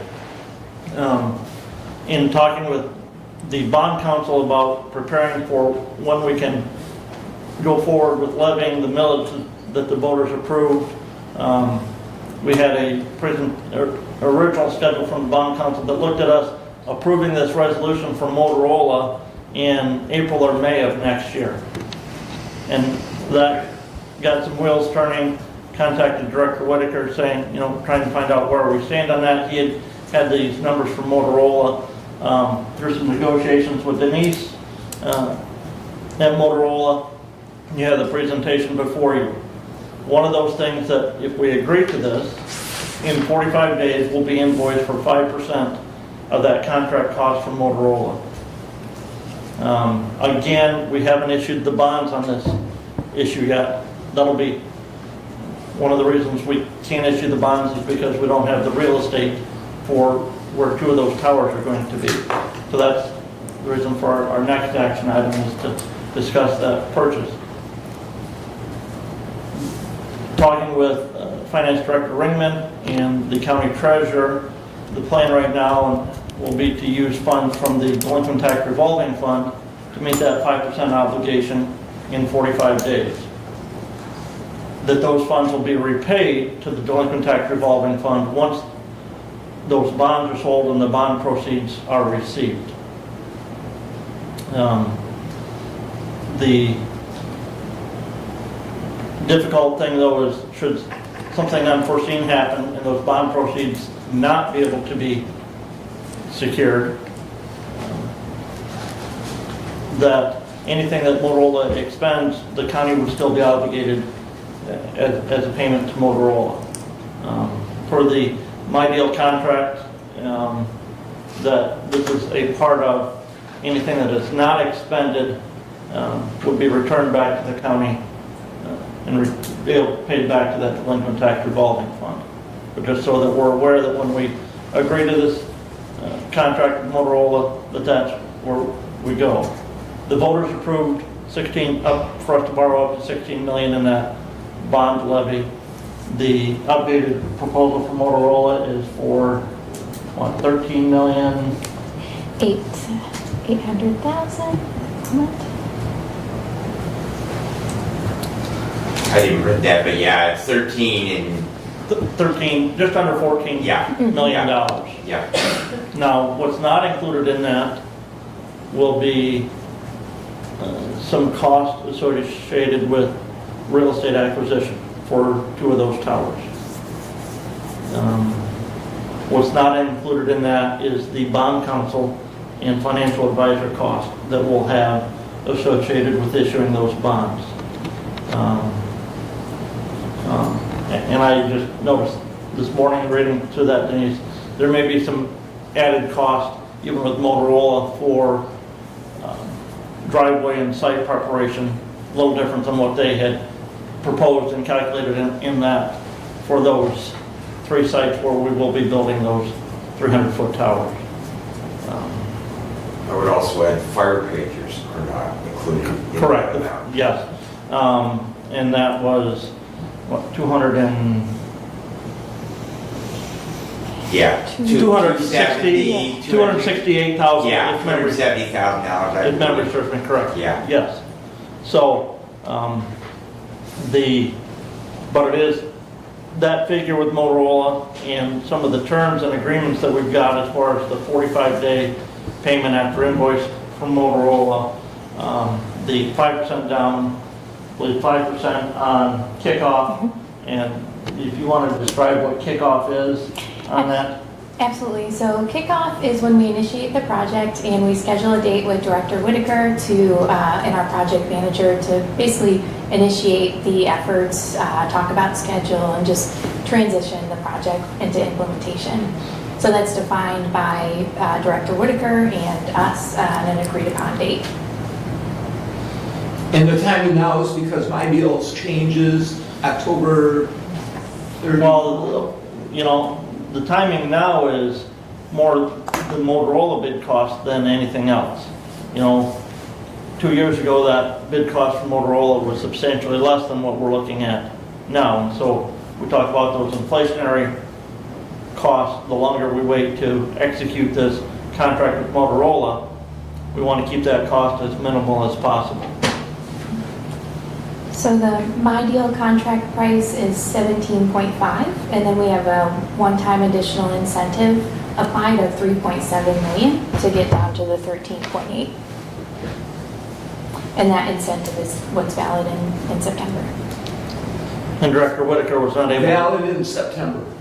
Is that what you just said? Yes. Yes. Director Whitaker was not able to join us today because they're in the Updating the process of CAD. updating their CAD system out at 911. Yeah. So, and, you know, Commissioner, one of the first proposal that Director Whitaker send back that, you know, through discussion with Denise, we were able to get some changes made.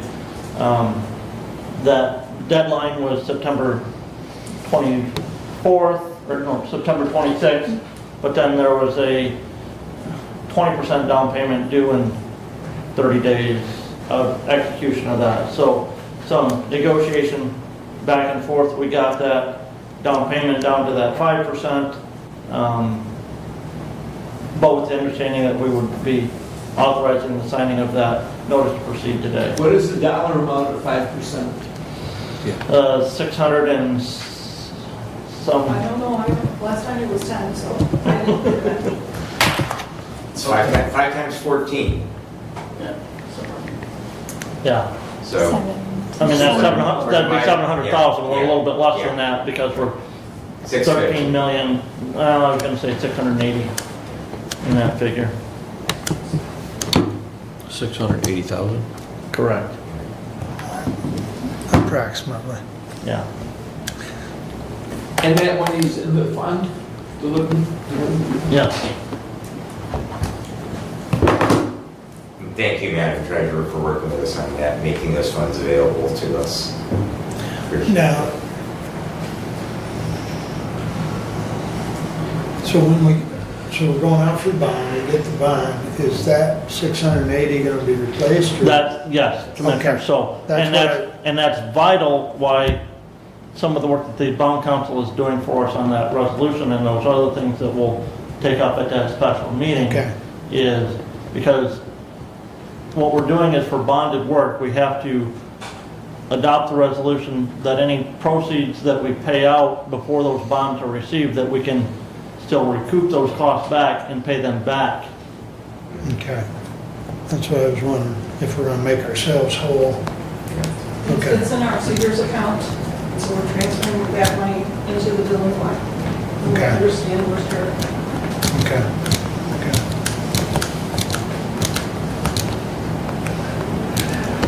All right.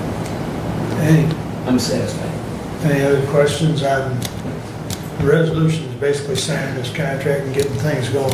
Just, I mean, And locking that price in yeah, as well. I mean, in a nutshell, that's, So if we do the 5% payment and the bond doesn't come in on time, let's just say there's some hiccups there for whatever reason, is there a second payment that has to be made within a period of time? That And how kick- much is that? Okay, so that next payment, Commissioner, would be that kickoff. So whenever Commissioner Whitaker, or Director Whitaker and their engineering firm get together to start, finalizing those details, within 45 days of that, there'll be another 5% payment that will be due.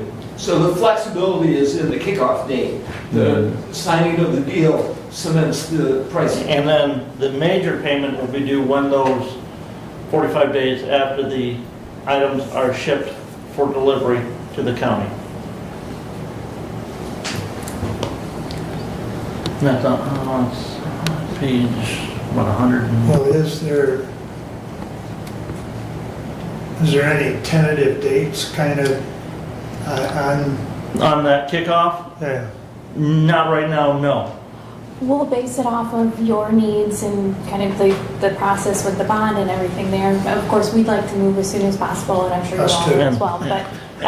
And some of that depends on, maybe, once we have our next discussion, if Denise can maybe go look at something for us and see if it would work as a possible site for one of those towers.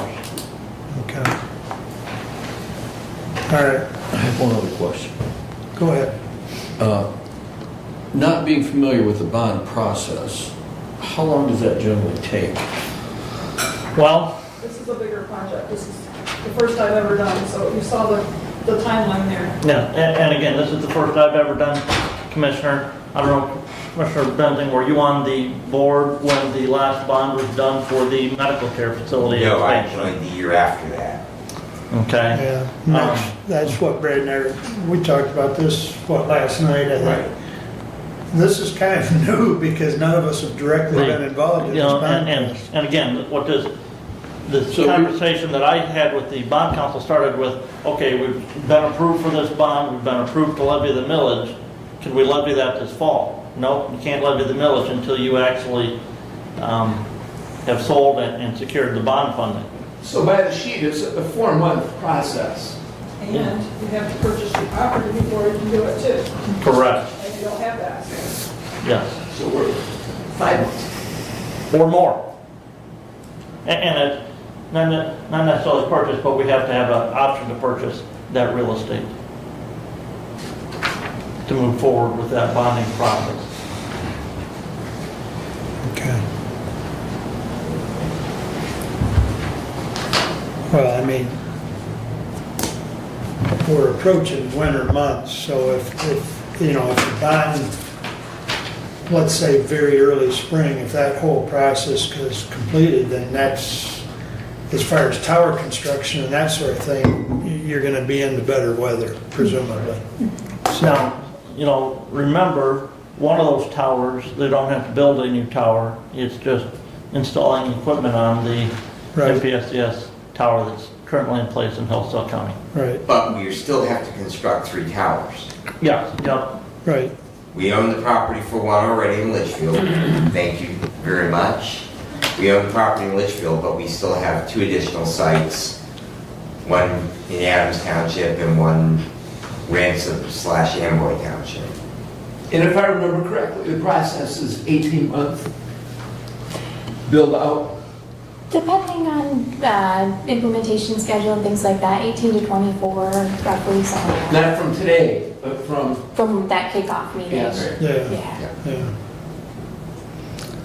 $692,084.65. All of the 5%. Mark's got that in the cattle account. What's that? You got that in the cattle account, right?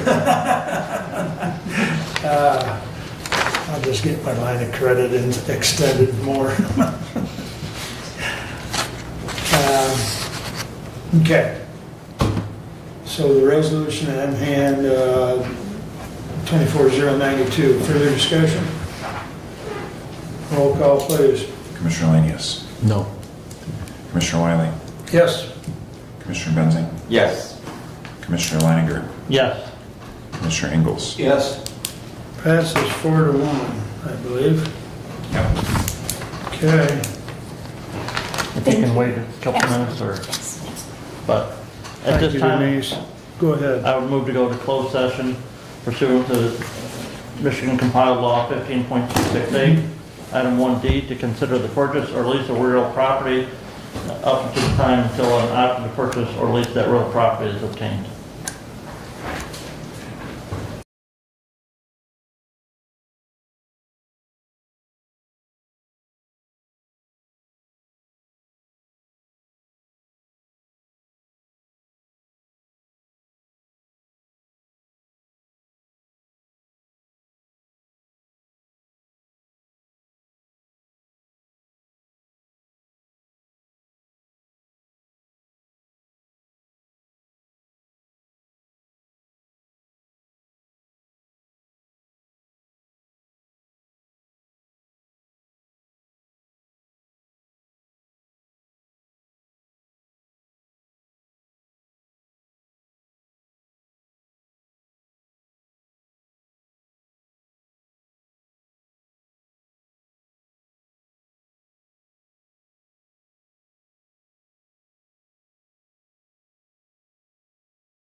YouTube. Oh, we're back?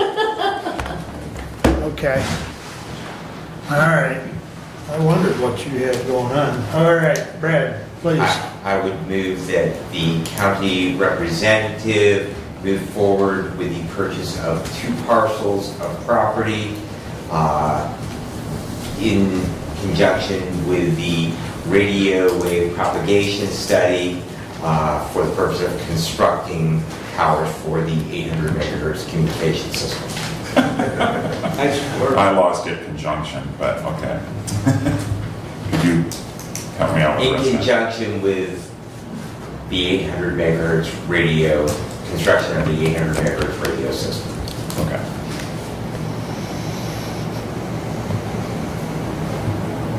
Do we have support? Doug supported. Any discussion on the motion? Hearing none, all in favor signify by saying aye. Aye. Opposed, same sign. Motion carries. What's next, Brent? Can we get the minutes? We need, I would move to approve the minutes from the closed session as they were read by the deputy clerk before exiting closed session. Support. any discussion on that? Shouldn't be. All right, all in favor signify by saying aye. Aye. Opposed, same sign. That motion passes as well. Now, please continue.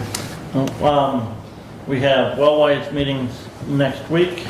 We'll be reviewing and approving the budget for next fiscal year. For that budget proposal, we'll be dipping into our fund balance to expend funds to help meet the need of the local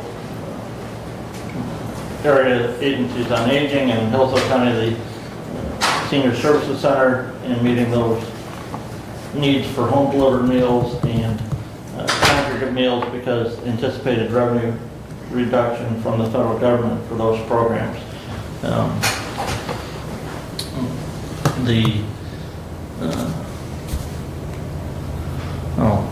Prevention Works meeting is on Thursday of this week. I will say that they had purchased some advertisement that maybe some of you have seen on YouTube, advertising the capability of disposing of unused prescription drugs, and a reminder that those drugs, bring them in the containers, don't dump them in the plastic bag, bring them in the in the container that they were issued to you in from the pharmacy, so they know what it is, but those drugs can be brought into any of the police departments in Hillsdale County. Sheriff's Department, Hillsdale City Police, Litchfield Police, Somerset Township Police, and Jonesville and Reading, and they can be disposed of, so. And that is my report for now. Any questions for Brent? All right, keep us moving along here. I've already mentioned that Brad and I are working on HR. We're trying to get that to the budget as soon as possible, or back in front of the board as soon as possible, one or the other or both. Lifeway's facility meeting last night. A lot of discussion on the new location for Lifeway's here in Hillsdale. The site is, drum roll, it is the corner of Industrial Drive and Beck Road. So it's that approximately 8 acres that is east of Becker and Scrivens. There's 2 parcels there. I note that they are both owned by the Center for Family Health. Well, we're looking at an 8-acre parcel that they've, yeah, but, we've got the intent to purchase agreement, so. We continue to do Lifeways continues to do their due diligence in all areas. The soil testing, the soil borings came back good. The phase 1 came back good. There is some tentative architectural drawings, so that's moving forward. and doing their due diligence on financing. So, Commissioner, those 2 parcels together, I believe, would equal just over 8 acres. Okay, so there's the answer, it's both parcels then. yeah. So I wasn't privy to the fact that there was 2 separate, but I knew there was 8 acres. And that's what I was looking at the GIS last night. Okay.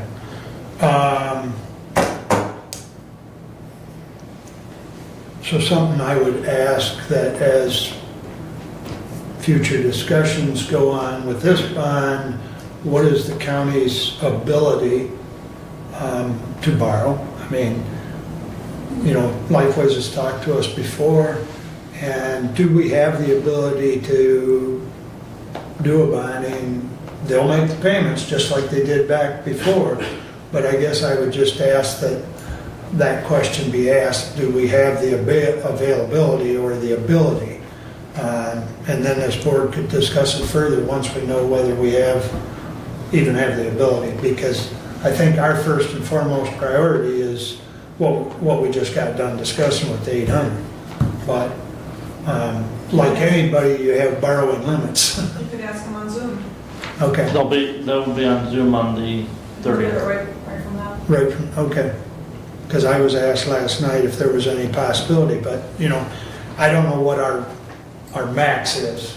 And so I don't want to put us in a position, and I know this board doesn't want to put us in a position that we're overextended, you know. Legally, Commissioner, our max is, what is it, 1%? It's a percentage of either our taxable value or our state equalized value for the county. I believe you're correct. I've heard that I've before. heard that too. But I forget what that calculation works out Okay. to. So we're far in excess of that legal, You mean we'd be far under it? right, yes, Okay. yes. Even if we were to do Yes. one for them and one for Yes. the 800? Okay. Well, we can discuss that further, but, you know, there is a commitment by the county for mental health under the statute. Not that we're committed to funding it necessarily any more than we already do, but this would help them immensely on this project to get money in, 4 to 5%? Is that what we're talking? On the bond? The bond council didn't even talk interest rates. Okay. Well, I know sometime back when Stephanie and I talked, it was somewhere in that 4% range. And that's, you know, that's about anywhere from 4 to 6% cheaper than some of the other options that Lifeway's been looking at. And when you're looking at a, you know, $12, $13 million project, 6% makes a whole big difference. So anyways, we can discuss that more as we move forward, but, you know, Lifeways would appreciate at least some open-mindedness there. And now we've got more detail. You know, I think previously when we discussed this, as far as helping them and going into an agreement that they'd make the payments, we didn't have the information that I just provided you. So, and to go one further on the location site, the tentative actual siting of the building, since it is an 8-acre chunk, would be closer to that northeastern corner, so that you'd have visibility from Carlton or. Boy, that's a really tough corner to get in and out of. I Yeah. wish they would lobby for a light there. I mean, I have the buildings on that corner. It's a nightmare to get in and out of.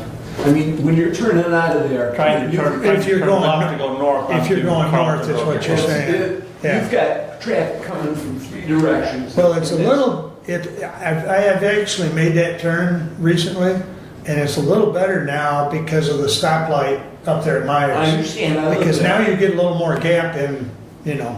Try 3 o'clock to 5 o'clock on Friday afternoon or most any other day. Yeah.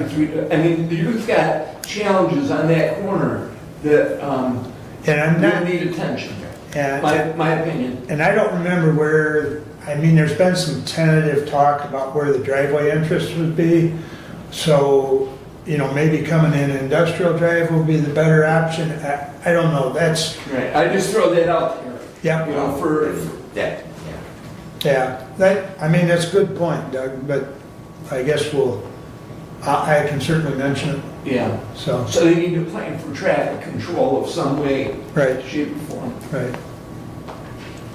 Okay. And as everybody else has said, it's early in the month and, meetings are forthcoming, which I'm headed to Jackson again tonight for the, okay, Karen just texted me, there's 2 drives on industrial, or two entrances proposed for industrial drive and 1 over on Beck. So there actually be 3 entrances. So, finance meeting tonight at Lifeway, so I'm headed, or this 4 o'clock, so I'm headed back up to Jackson. Sometimes I Zoom that one, but tonight we've got about 4 action items to be voted on, so still can't vote on Zoom until the legislature changes that again. never we. What's that? Never we. So unless there's any questions of me, that's all I've got. And that brings us up to public comment. Anyone have a public comment? You can go first if you got some. Okay. Stephanie? I just wanted to update you on the most recent sale because I couldn't attend the department head meeting last week. Okay. So the total sale was $600,600, which is a record by double ever.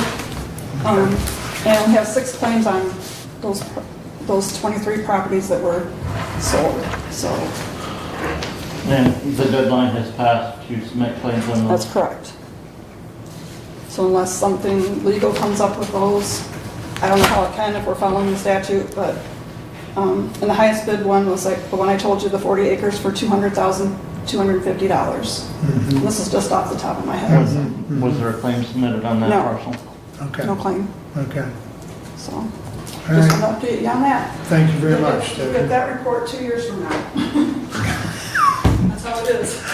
Understand. So Abe, your public comment, if I may. Yes. Go to the podium. Sure. Oh, okay. It's different, it's public comment. Understand. I'm on camera either way, but Yeah. I just wanted to update you guys with the unique situation that my office is dealing with ordering of ballots for this general election. So our Secretary of State's office came out with correspondence Friday afternoon after Court of Appeals decided that Robert F. Kennedy Jr. Needed to, be removed from the ballot. And then in their communication with all the clerks, all 83 counties, is to hold off on printing ballots.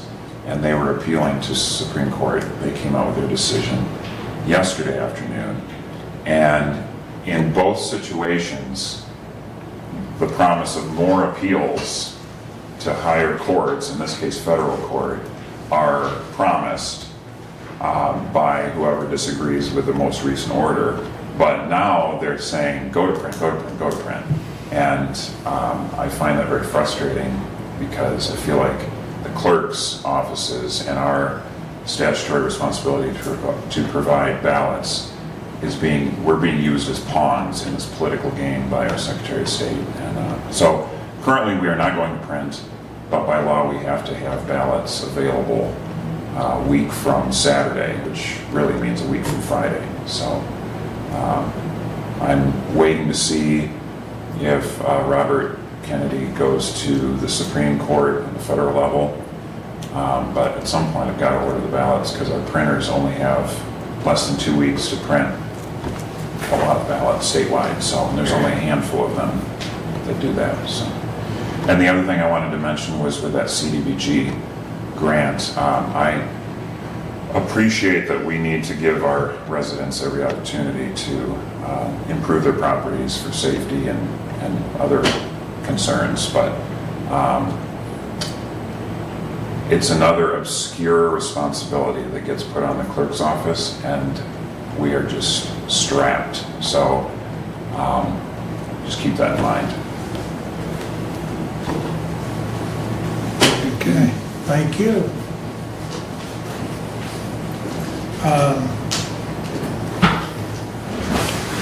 I'm sure we've all heard on the news that this particular challenge is going on in several states.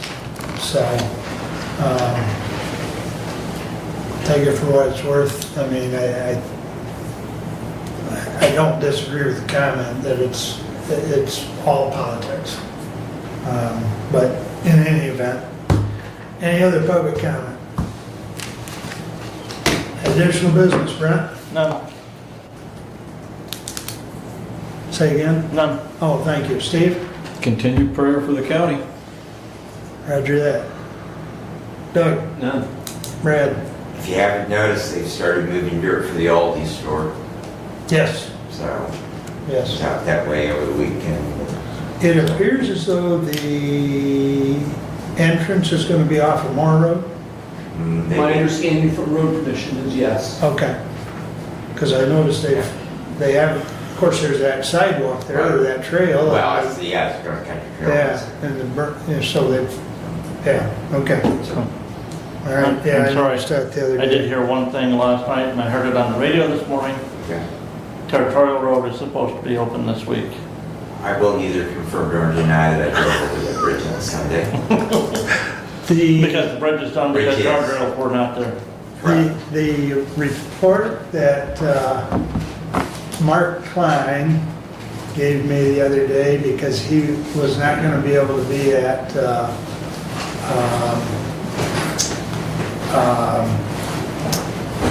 he was going to try and make it to Allen Township, but he wasn't going to be able to do it because, and I guess Mike Barney wasn't able, but according to this, I can't get it to enlarge, but anyways, they're going to finish doing the painting and the whatever else, railing, and it should be open to traffic by Friday according to this, and this is work of this week. I heard that message at Adams last night. So, And likewise for Mr. Godfrey. Yes. And again, it was on the radio this morning as well, so the general public heard it. yeah. All right, unless there's anything else, we're adjourned. Thank you all.